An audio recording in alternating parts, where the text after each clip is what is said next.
It's his first day of school. He's nervous.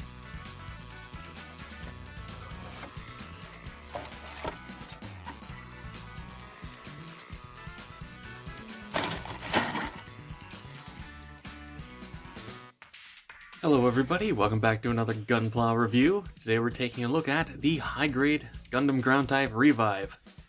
Now, starting off as always with the articulation, the head is on a hinge and a ball joint at the top, though it's a little bit short, so not a ton of wiggle there. Can look up and down slightly. Does sort of get a rotation. For some reason it doesn't want to rotate all the way over this side, but it goes over this way fine. Don't really know what's going on there. The shoulders are on a forward-facing hinge as well as a ball joint. You can get 90 degrees out to the side. There's a rotation at the bicep, a double jointed elbow for a full bend, and the hands, as always, are on a ball joint. The waist has a forward-facing ball joint up in the chest, right behind where the cockpit hatch is. However, this thing is kind of notorious for falling apart if you use that. So, you do get a nice wiggle out of it. Just don't overdo it, because it will just... In fact, it fell apart while I was getting it ready for the review. There is also a ball joint in the waist here for a rotation, and that is usually what makes the top of the torso fall off. Front skirts can be separated and are on ball joints if you do. Side skirts are the usual hinge rotation. Back skirt is solid as usual. Hips are on the side-to-side rock, as well as universal joints, so easy splits, about as high of a kick as the skirt will allow.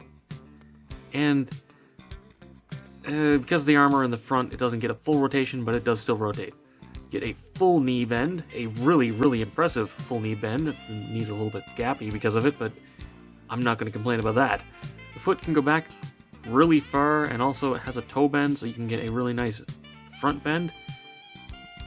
A completely serviceable side tilt, and this piece is separate, though it doesn't really make much of a difference. So, I mean, what can I say? This thing's a Revive. The articulation's great.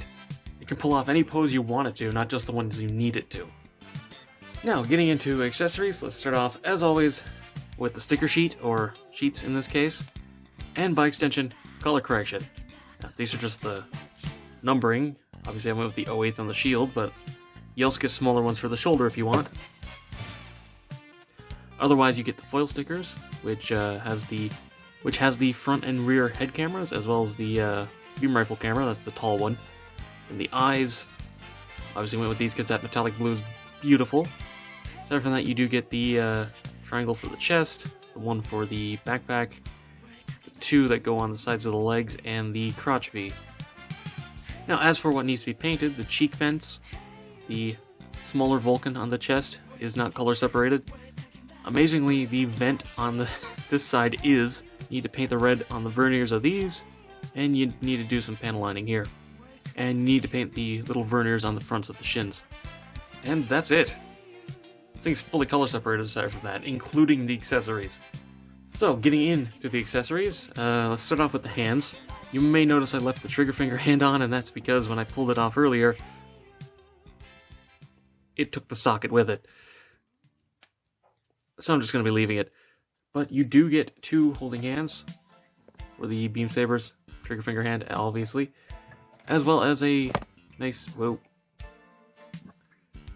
splayed open hand for the left hand. Now, the beam sabers are, as you're probably aware, stored down here in the leg. Just pegs onto this piece, so you can pop them out.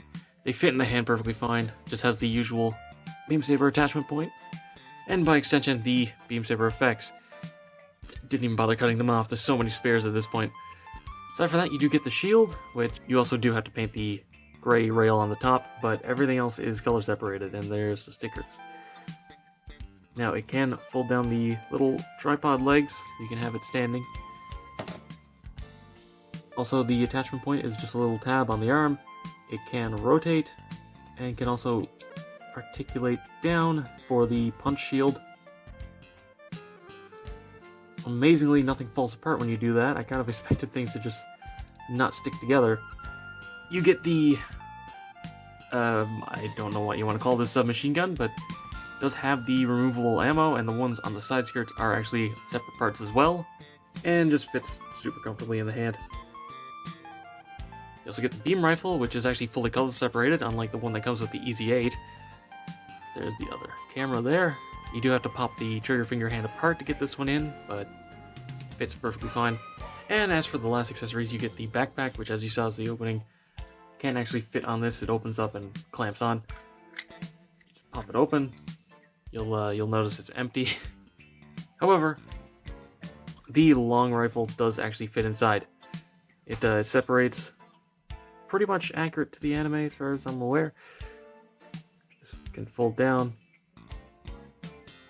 The ammo is actually a separate piece. Doesn't have any detailing there, but hey, it does actually separate at least.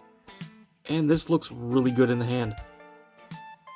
Also, I will say, despite being made up of a bunch of parts that are meant to separate easily, this thing's fairly solid. And as for a quick size comparison, the ground type is completely average size for a mobile suit. So, to wrap this review up, the ground type Revive is probably one of the best high grades. Color separation is super minimal, comes with a lot of really cool accessories, articulation is amazing, and honestly the ground type is a really cool design. I'm not even a huge fan of OAFMS and I really love this thing. Highly recommend picking one of these up if you come across one. It is an excellent kit. And that's all for this video. Thank you very much for watching. Be sure to let me know what you think down in the comments below. Subscribe and hit the bell to be alerted for future reviews. Come chill in the Discord. Follow me on Twitter, if that's even still around. And consider supporting me on Patreon so I can keep bringing you videos like this. And, as always, until next time, happy building.